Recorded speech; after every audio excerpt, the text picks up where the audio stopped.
बिहारी।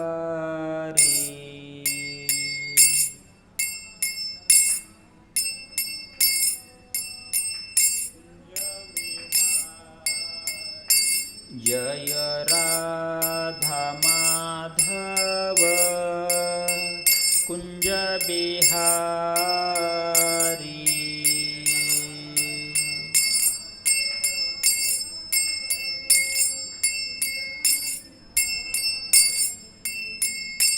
जय गोपी जन वल्लभ गिरिवरधारी।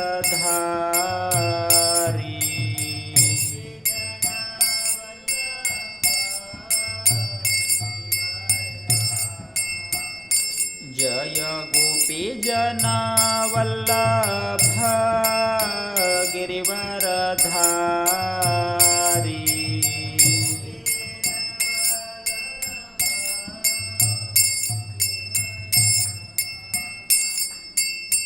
यशोदानंदन ब्रज जन रंजना।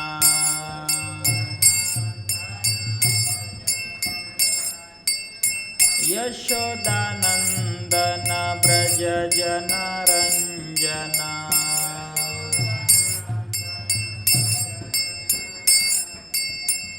यमुना तीर बनचारी।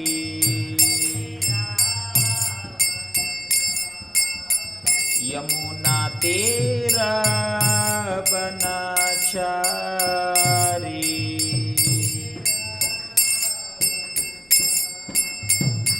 जय राधा माधव कुंज बिहारी।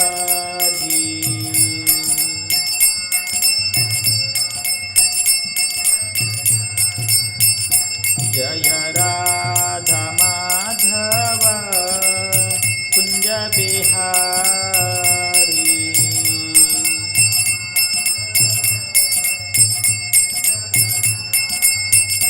जय गोपी जन वल्लभ गिरिवरधारी।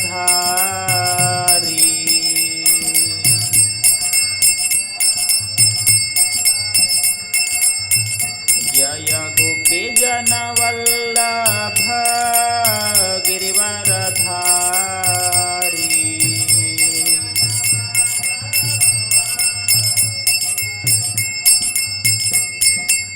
यशोदानंदन ब्रज जन रंजना।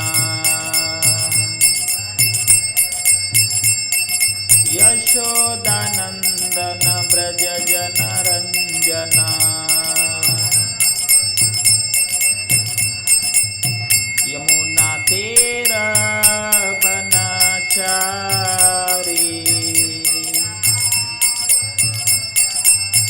यमुना तीर बनचारी।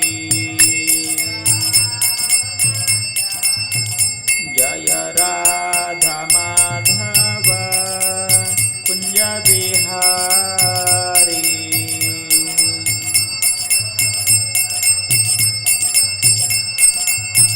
जय राधा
जय प्रभुपाद प्रभुपाद प्रभुपाद जय जय प्रभुपाद।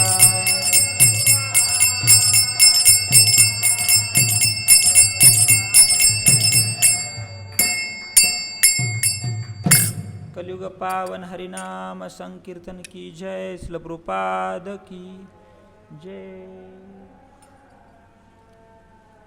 ओम नमो भगवते वासुदेवाय।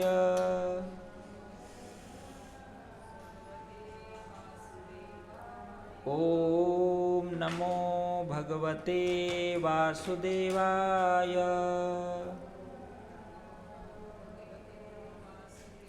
ओम नमो भगवते वासुदेवाय।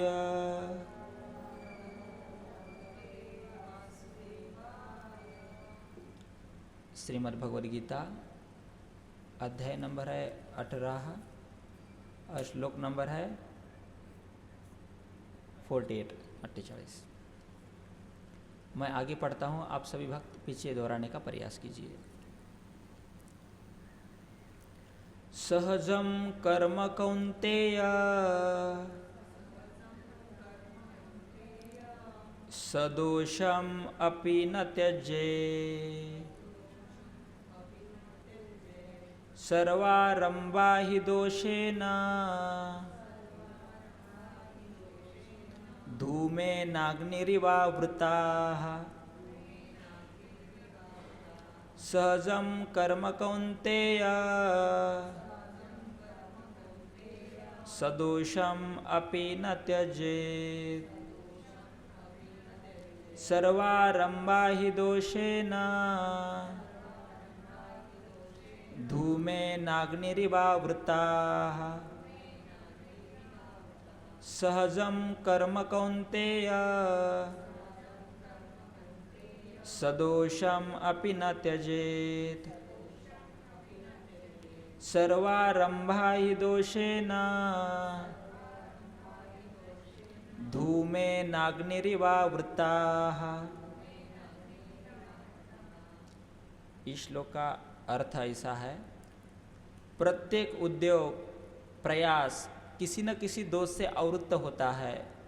जिस प्रकार अग्नि धुएं से आवृत्त रहती है, अतएव हे कुंती पुत्र, मनुष्य को चाहिए कि स्वभाव से उत्पन्न कर्म को भले ही वह दोषपूर्ण क्यों न हो, कभी त्यागे नहीं। तात्पर्य है श्रील प्रभुपाद जी द्वारा, बद्ध जीवन में सारा कर्म भौतिक गुणों से दूषित रहता है। यहाँ तक कि ब्राह्मण तक को ऐसे यज्ञ करने पड़ते हैं जिनमें पशु हत्या अनिवार्य है। इसी प्रकार क्षत्रिय चाहे कितना ही पवित्र क्यों न हो, उसे शत्रुओं से युद्ध करना पड़ता है, वह इसे बच नहीं सकता। इसी प्रकार एक व्यापारी को चाहे वह कितना ही पवित्र क्यों न हो, अपने व्यापार में बने रहने के लिए कभी कभी लाभ को छिपाना पड़ता है या कभी कभी काला बाजार चलाना पड़ता है। यह बातें आवश्यक है, इनसे बचा नहीं जा सकता। इसी प्रकार यदि शूद्र होकर बुरे स्वामी की सेवा करनी पड़े तो उसे स्वामी की आज्ञा का पालन करना होता है, भले ही ऐसा नहीं होना चाहिए। इन सब दोषों के होते हुए भी मनुष्य को अपने निर्दिष्ट कर्तव्य करते रहना चाहिए, क्योंकि वे स्वभावगत है। यहाँ पर एक अत्यंत सुंदर उदाहरण दिया जाता है। यद्यपि अग्नि शुद्ध होती है तो भी उसमें धुआं रहता है, लेकिन इतने पर भी अग्नि अशुद्ध नहीं होती। अग्नि में धुआं होने पर भी अग्नि समस्त तत्वों में शुद्धतम मानी जाती है। यदि कोई क्षत्रिय की वृत्ति त्याग कर ब्राह्मण की वृत्ति ग्रहण करना पसंद करता है तो उसको इसकी कोई निश्चितता नहीं है कि ब्राह्मण वृत्ति में कोई अरुचिकर कार्य नहीं होंगे। अतएव कोई यह निष्कर्ष निकाल सकता है कि संसार में प्रकृति के कलमश से कोई भी पूर्णता मुक्त नहीं है। इस प्रसंग में अग्नि तथा धुएं का उदाहरण अत्यंत उपयुक्त है। यदि जाड़े के दिनों में कोई अग्नि से कोयला निकालता है तो कभी धुएं से आंखें तथा शरीर के अन्य भाग दुखते हैं, लेकिन इन प्रतिकूल परिस्थितियों के बावजूद भी अग्नि को तापा जाता है। इसी प्रकार किसी को अपनी सहज वृत्ति इसलिए नहीं त्याग देना चाहिए कि कुछ बाधक तत्व आ गए हैं, अपितु मनुष्य को चाहिए कि कृष्ण भावनामृत में रहकर अपने वृत्तिपरक कार्य से परमेश्वर की सेवा करने का संकल्प ले। यही सिद्धि अवस्था है। जब कोई भी वृत्तिपरक कार्य भगवान को प्रसन्न करने के लिए किया जाता है तो उस कार्य के सारे दोष शुद्ध हो जाते हैं। जब भक्ति से संबंधित कर्मफल शुद्ध हो जाते हैं तो मनुष्य अपने अंतर का दर्शन कर सकता है और यही आत्म साक्षात्कार है। श्रील प्रभुपाद की जय। ओम अज्ञानतिमिरन्धस्य ज्ञानाञ्जनशलाकया चक्षुरुन्मीलितं येन तस्मै श्रीगुरवे नमः।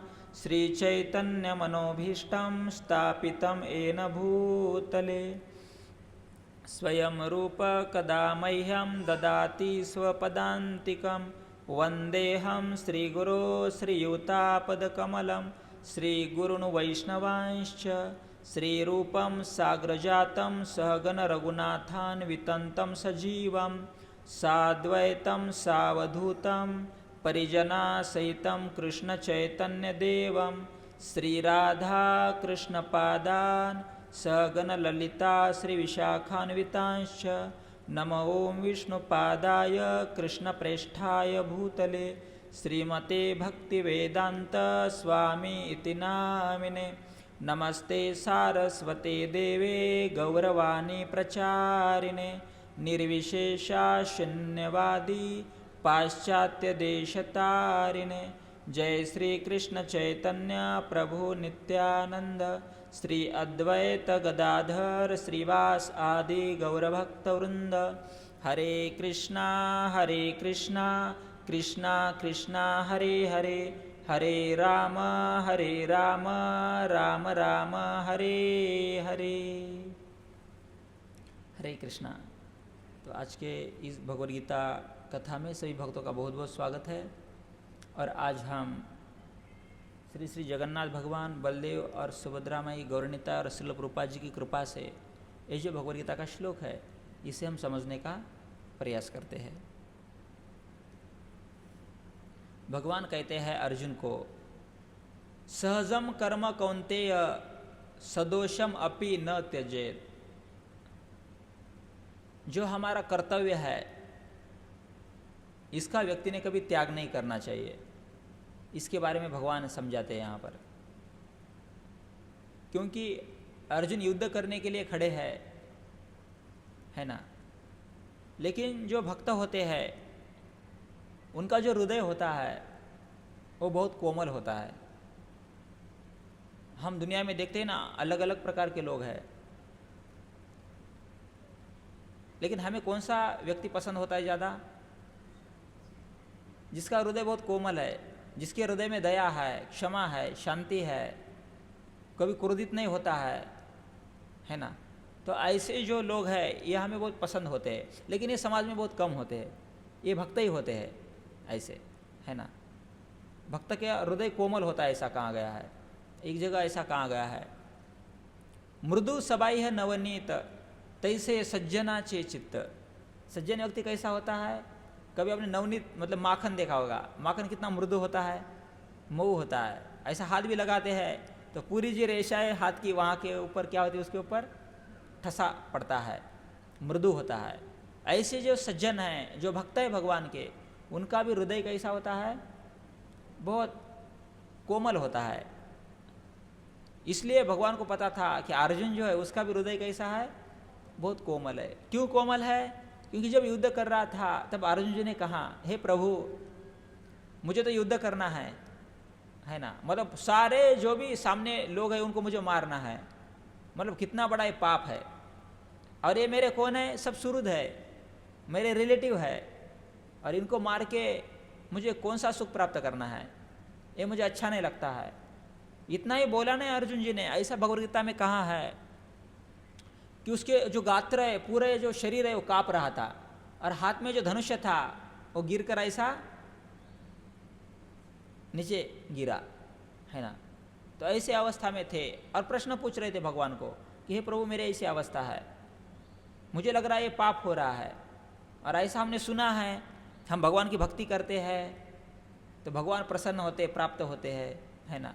और कोई पाप करते हैं तो भगवान दूर चले जाते हैं, इस जन्म में कभी मिलते ही नहीं है, और उनकी भक्ति भी मिलती नहीं है और भक्तों का संग भी मिलता नहीं है ना। इसलिए पाप नहीं करना चाहिए व्यक्ति ने, है ना। तो अर्जुन बोलते हैं देखो आप मेरे साथ है भगवान, है ना, कुछ तो अच्छा कर्म हुआ होगा कभी किसी जन्म में, और आज मैं इतना पाप करूंगा तो आप चले जाओगे। और ऐसा ही है, भक्त रहे या कोई भी रहे, जिसके हाथ से पाप होता है तो भगवान उसके पास क्षण भर भी नहीं रहते हैं, और भक्त को भगवान कभी छोड़ते नहीं है ना। ऐसा है, भगवान को कोई भक्त कभी जाओ ऐसा ही बोलता है तो ही भगवान उसको छोड़ते। भक्त भगवान को बहुत प्रिय है ना, कुछ भी बोलते हैं, कुछ भी खिलाते हैं तो भी भक्त भगवान को, जगन्नाथ जी को उनकी सेवा करने वाले भक्त बहुत प्रिय है ना, उनको पंडा बोलते हैं। हम जब उनको देखेंगे तो हमें लगेगा अरे कैसे है, ऐसा धोती अच्छा कुर्ता भी पहनते नहीं, ऐसे भी प्रसाद भगवान को भोग लगाते हैं, और आने के बाद वो पात्र का भी लगाते मुंह को, कभी कभी लगता है कैसे ऐसे, लेकिन भगवान को बहुत प्रिय है। ऐसे भक्त भगवान को जाने के लिए बोलते तो भगवान कहीं जाते उनके साथ में रहते हैं, है ना। कृष्ण जब उनके जो ग्वाल बाल थे उनके मित्र उनके साथ खेलते थे, और ऐसा होता है ना कोई भी खेल खेलते हैं तो सब छुपते थे और एक व्यक्ति उनको खोजता था, जिसके ऊपर राज है वो खोजता था। और जिसको ऐसा चलता था।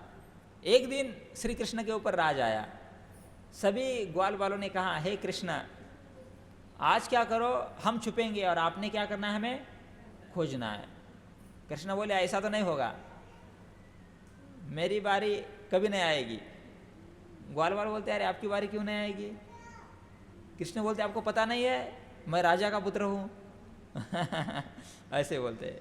बाकी मित्र बोलते अरे खेल में क्या होता है राजा का पुत्र, क्योंकि बाकी सब गोपाल छोटे घर के गरीब घर के थे, और कृष्ण के पिताजी नंद राजा थे ब्रज के। हाँ, तो कृष्ण को लगा अरे मैं नहीं करूँगा ऐसा। तब सभी बच्चों ने मीटिंग लिया और कहा अरे कृष्ण हमारा सुन रहा नहीं है, आज कौन से भी खेल में कृष्ण को हम नहीं लेंगे। और ऐसा ही किया, सभी बच्चे खेलने लगे और कृष्ण सिर्फ देखने लगे। फिर विनंती करने लगे कृष्ण कि हे पेंध्या मुझे भी ले लीजिए। मुझे अकेले अकेले अच्छा नहीं लग रहा है। तो ऐसा ही है, भगवान को अकेले कभी अच्छा नहीं लगता है। बोलते ना हम वैकुंठ बहुत अच्छा है, पृथ्वी से अच्छा है वैकुंठ, वहाँ पे फैसिलिटी ज़्यादा है, लेकिन भगवान कहाँ आते हैं, बार बार पृथ्वी के ऊपर आते हैं, क्योंकि यहाँ पर उनके भक्त हैं। देखो भक्त से भगवान को रहा नहीं जाता है। ऐसा ही वो खेल रहे थे गोपाल, भगवान को रहा नहीं जा रहा था। भगवान बार बार प्रार्थना कर रहे थे कि मुझे ले लीजिए खेल में, और ग्वाल बाल बोल रहे थे आपको तो कभी नहीं लेंगे। एक समय ऐसा आया, भगवान ऐसे रियलिटी में रोने लगे, ऐसे आंखें मसल रहे थे और रोने लगे कि मुझे आप क्यों नहीं ले रहे हैं। सब ग्वाल बाल बोल रहे थे अरे आपके ऊपर राज आता है तो आप देते नहीं है ना, और हमें परेशान करते हैं। ऐसा खेल था उनका, जिसके ऊपर वो आता है वो बाकी गोपालों को पीठ पर लेगा और जो स्थान था वहाँ तक लेके जाएगा। लेकिन कृष्ण क्या बोलते थे, मैं किसी को नहीं लूँगा, मैं तो राजा का पुत्र हूँ। फिर भगवान रोने लगे, वो उनको नहीं ले रहे थे साथ में। और भगवान उनको बोलते हैं हे ग्वाल बालो तुमची मज लागली सवे, मुझे आपकी आदत लगी है, आपके साथ खेलने में मुझे बहुत आनंद आता है, और आपको छोड़ के मैं कभी कहीं नहीं जा सकता। और ऐसा अभी भी ब्रज के जो ब्रजवासी वो बोलते हैं कि कृष्ण वृंदावन को छोड़ के कभी नहीं जाते हैं। क्यों?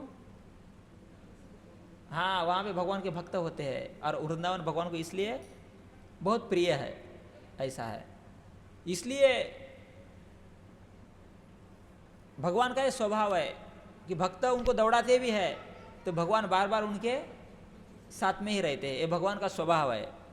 इसलिए अर्जुन कहते हैं प्रभु मेरे हाथ से ऐसा पाप होगा तो आप यहाँ नहीं रहोगे, आप चले जाओगे, इसलिए मैं ये पाप नहीं करना चाहता। भले मुझे राज्य ना मिले, मुझे जीतने की कोई लालसा नहीं है, मुझे कोई विजय नहीं चाहिए, कोई धन संपत्ति नहीं चाहिए, मुझे तो आप चाहिए, है ना। ये भक्त का भाव है ना। भगवान के भक्त भी ऐसे बोलते हैं ना, भगवान कभी बोलते हैं कुछ तो मांगो, तो भगवान बोलते, भक्त बोलते कुछ नहीं चाहिए प्रभु, हमें तो आप ही चाहिए, आपका भजन चाहिए, आपका संग चाहिए, आपकी सेवा चाहिए, यही भक्त मांगते हैं, बाकी चीज़ें मांगते नहीं है। भक्तों को भगवान प्रिय है और भगवान को भगवान के ऐसा ही होता है। भक्त हमेशा भगवान को प्रसन्न करने का प्रयास करते हैं। भक्त भगवान को भोग लगाते हैं, भगवान की आरती करते हैं, भगवान का दर्शन लेते हैं। जब भगवान को मिलने आना है तो कुछ तो हाथ में लेके आते हैं, पत्रम पुष्पम फलम तोयम, और भगवान को अर्पित करते हैं। मतलब हमेशा भक्त भगवान को प्रसन्न करने का ही प्रयास करते हैं।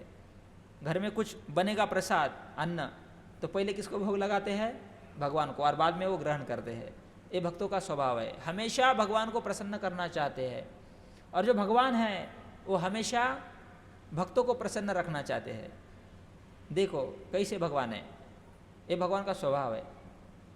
एक बार ऐसा हुआ था, सब ग्वाल बाल प्रसाद ले रहे थे, काला गोपाल काला किया था, सब खा रहे थे, गैया चर रही थी, और इतने तल्लीन थे वो खाने में, उनकी गैया दूर चली गई, कहाँ गई उनको भी पता नहीं। देखो सब ग्वाल बाल रोने लगे, अरे हमारी गैया कहाँ गई, अभी पिताजी माताजी क्या बोलेंगे, हम घर जाएंगे तो। एक भी गैया दिखाई नहीं दे रही है, एक भी बछड़ा दिखाई नहीं दे रहा है। तब कृष्ण के हाथ पे भी रोटी थी, चटनी थी, भाकर भाजी थी, काला था, सब खा रहे थे। लेकिन कृष्ण ने बोला, अरे आपको उठने की जरूरत नहीं, मैं खाते खाते जाता हूँ और पूरी गैया को खोजता हूँ।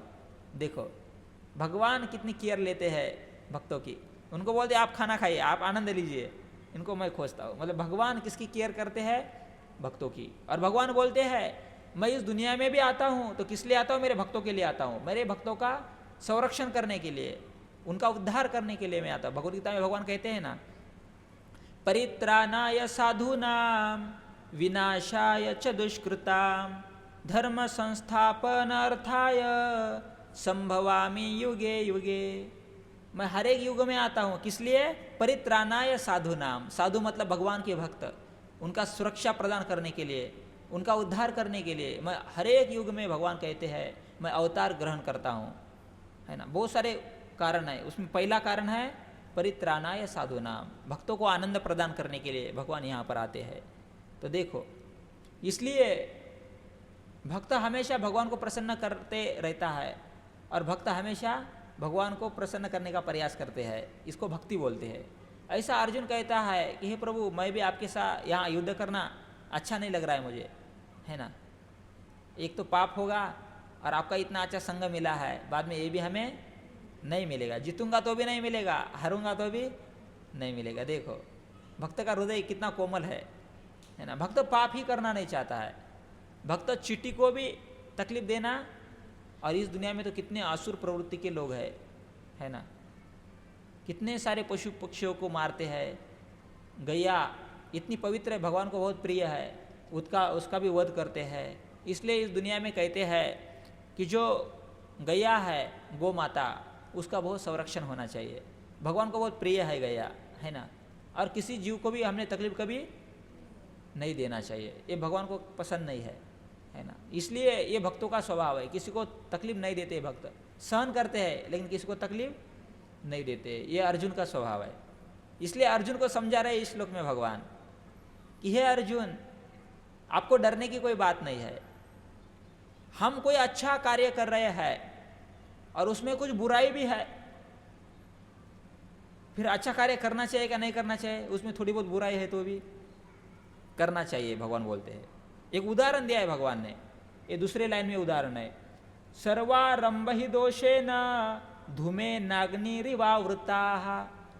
धूम मतलब धूर, धुआं, और अग्नि मतलब आग। भगवान क्या कहते हैं? देखो, हम जब अग्नि जलाते हैं तो अग्नि में धुआं आता है, धुआं जो काला होता है ना। दिया अच्छा है क्या बुरा है? दिया जलाते हैं ना, घर में लाइट जाती है तो अच्छा है। क्यों अच्छा है? क्योंकि हमें प्रकाश देता है, हमें लाइट देता है, इसलिए अच्छा है ना। और कितना अच्छा दिया, एक जगह दिए के बहुत सारी गुण बताए गए हैं। साधु के कैसे गुण होते हैं? साधु किसी को तकलीफ नहीं देता है ना।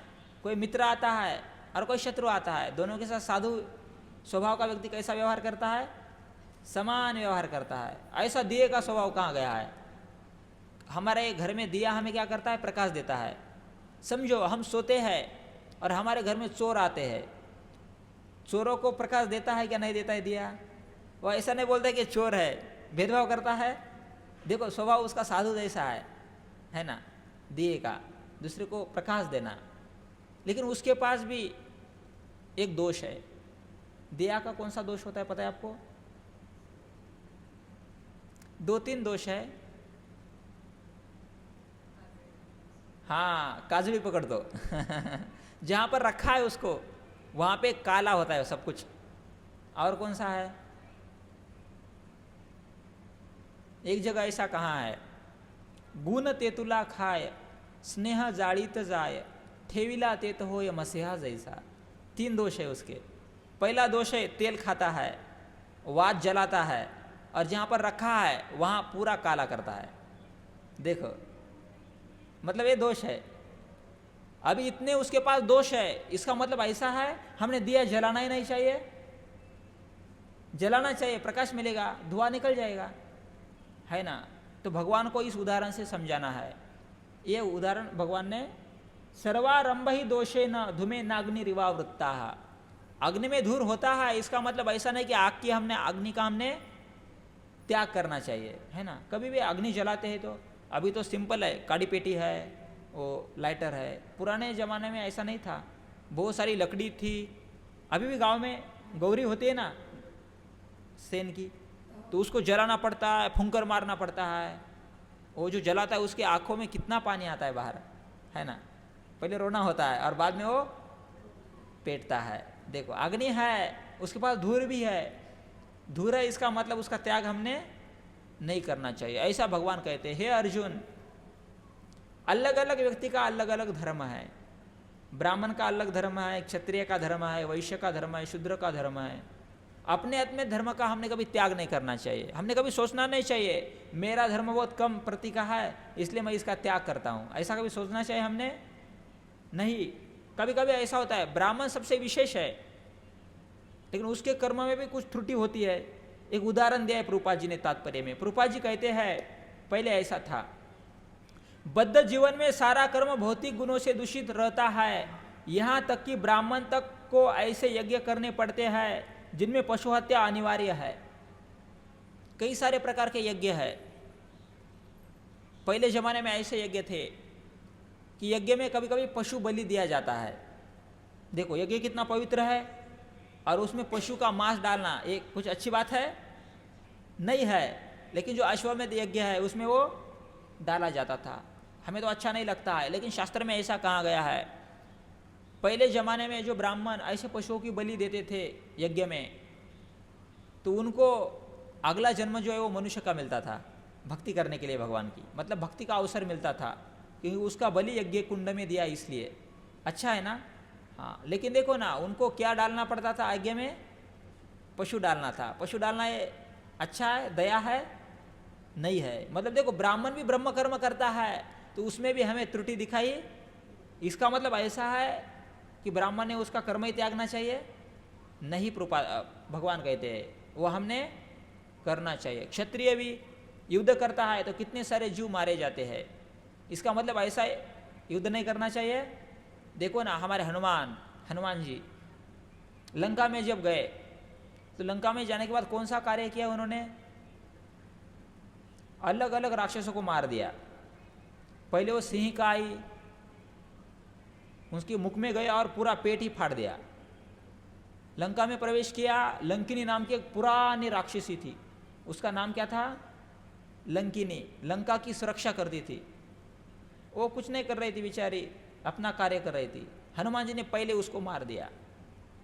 लंका में प्रवेश किया तो एक एक राक्षसों को नहीं, हजारों राक्षसों को मार दिया।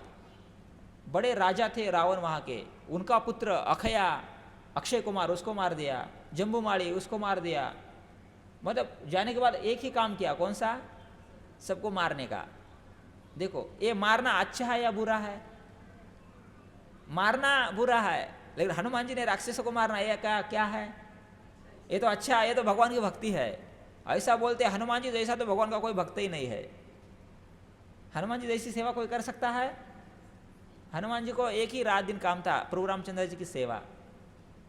हनुमान जी ने ऐसा विचार किया होता तो, अरे मैं यहाँ पर भेजा है मुझे सीता माँ का शोध करने के लिए, लेकिन मैं इतने राक्षसों को मारूंगा तो कितना पाप होगा, ये करना अच्छा नहीं है।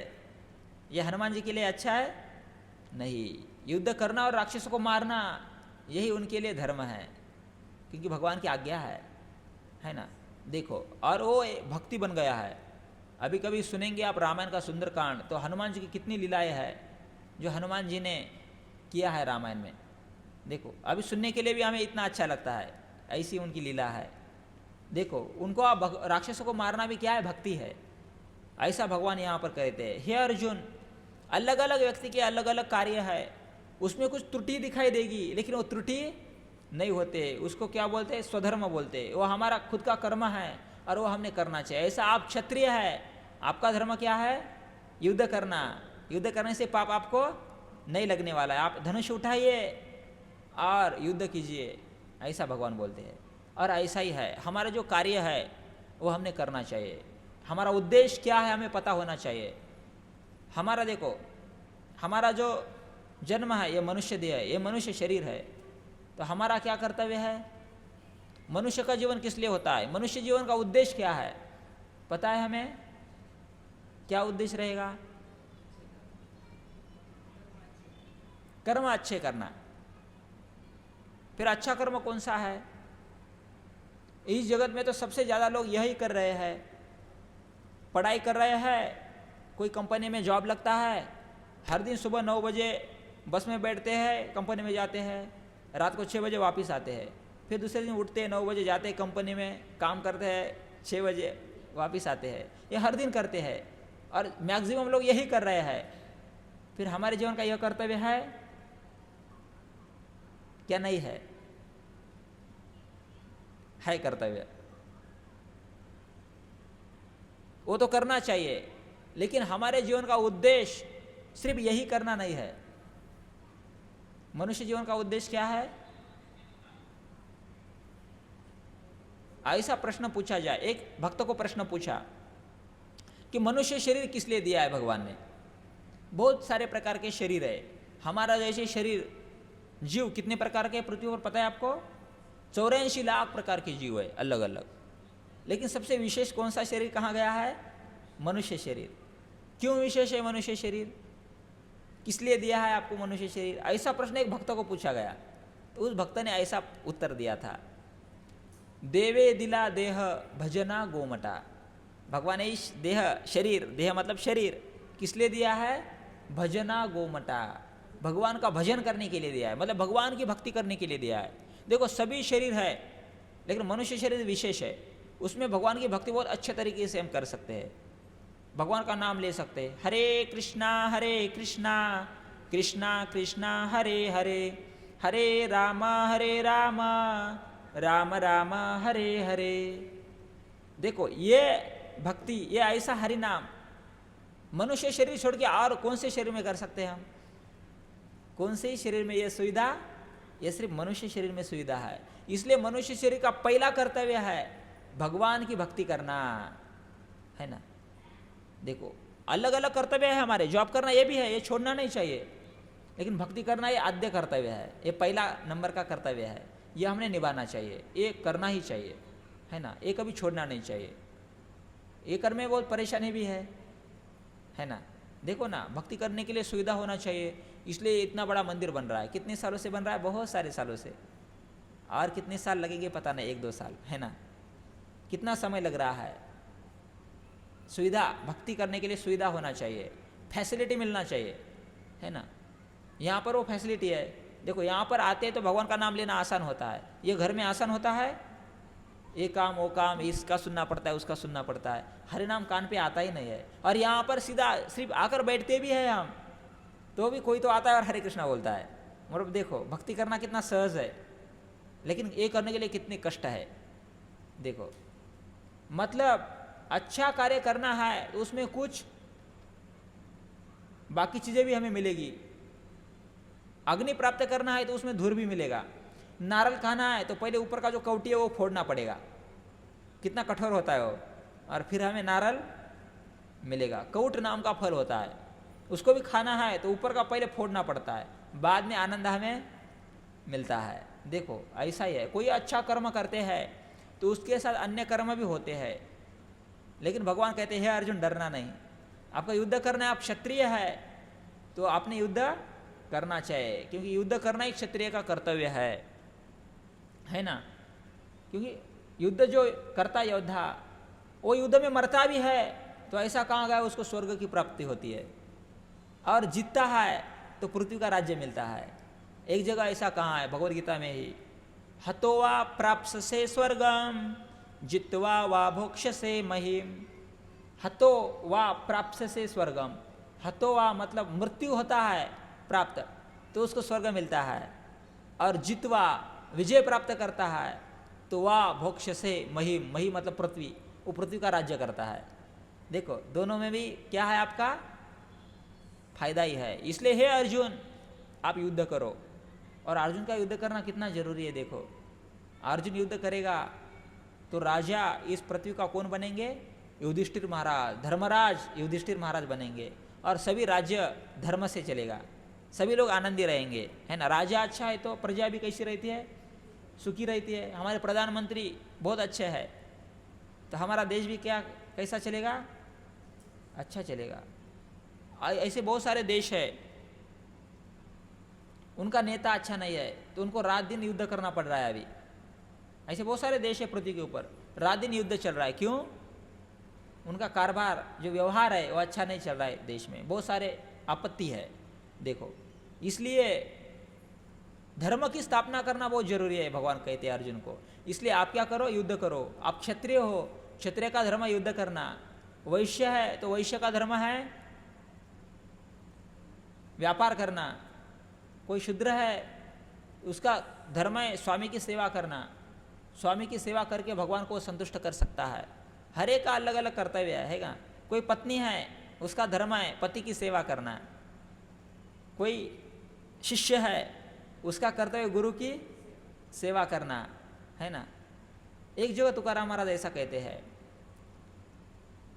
कोई पतिव्रता है वो पति की बहुत अच्छी तरीके से सेवा करती है तो भगवान तो बहुत प्रसन्न होते हैं। कोई शिष्य गुरु की बहुत अच्छी तरह से सेवा करता है, गुरु को प्रसन्न करता है तो भगवान बहुत जल्दी प्रसन्न होते हैं, है ना। ऐसा एक जगह कहते हैं, स्वामी काज गुरु भक्ति पितृवचन सेवापति हीच विष्णुची महापूजा। मतलब भगवान की पूजा है ये कर्तव्य करना। इसलिए अपना जो कर्तव्य है वो हमने क्या करना चाहिए, निभाना चाहिए। उसमें दोष नहीं देखना चाहिए। हमारा पति जो है वो अच्छा ही नहीं है, हमारे गुरु जो है ना वो डांटते हैं, बोलते ना बच्चे, छोटे बच्चे। हमारे जो टीचर है स्कूल के बहुत क्या करते हैं, डांटते हैं, मारते भी है है ना। ये दोष नहीं देखना चाहिए, उनका गुण देखना चाहिए कि वो हमें ज्ञान देते हैं। यही क्या है, भगवान की सेवा। ऐसा तुकाराम महाराज कहते हैं, है ना। मतलब जो भी हम कार्य करते हैं वो भगवान की सेवा है, ऐसा समझ के हमने कार्य करना चाहिए। वही कार्य हमें अच्छा फल देगा, उससे भगवान भी प्रसन्न बने होंगे, और हमारा जो कर्तव्य है, कार्य है, हमारा जो धर्म है वो भी हम निभा पा सकते हैं, है ना। और आगे श्रील प्रभुपाद जी कहते हैं, एक उदाहरण दिया है जो हमने बताया अग्नि का, और अंत में कहते हैं जब कोई भी वृत्तिपरक कार्य भगवान को प्रसन्न करने के लिए किया जाता है तो उस कार्य के सारे दोष शुद्ध हो जाते हैं। जब भक्ति से संबंधित कर्मफल शुद्ध हो जाते हैं तो मनुष्य अपने अंतर का दर्शन कर सकता है, और यही आत्म साक्षात्कार है। देखो कोई भी कार्य करते हैं तो हमने ये उद्देश्य रखना चाहिए कि हम भगवान को प्रसन्न करने के लिए कार्य कर रहे हैं। कार्य वही करना है लेकिन भावना यह होनी चाहिए। जो भक्त है वो कुछ खाते भी है तो पहले भगवान को भोग लगाते हैं और बाद में खाते। देखो ये भक्ति होता है। हम भी पानी पूरी खाते हैं रास्ते पे जाकर, है ना, 1 प्लेट 2 प्लेट। भक्त क्या करते हैं, घर में बनाते हैं, भगवान को भोग चढ़ाते हैं, और वो सब मिलके, घर वाले सब मिलके क्या करते हैं, खाते। वो प्रसाद बनता है, भगवान भी प्रसन्न होते हैं और हमारा पेट भी। देखो दोनों कार्य सेम है लेकिन दोनों का फल कैसा रहेगा, अलग अलग रहेगा। एक भोग है और एक भक्ति है, दोनों में अंतर है ना। देखो ना, कोई भक्त ये मोबाइल लेता है ना, तो देखो भगवान के भक्त कहाँ पर यूज़ करते हैं, मोबाइल फ़ोन का यूज़ कहाँ पर करते हैं, भगवान की सेवा में।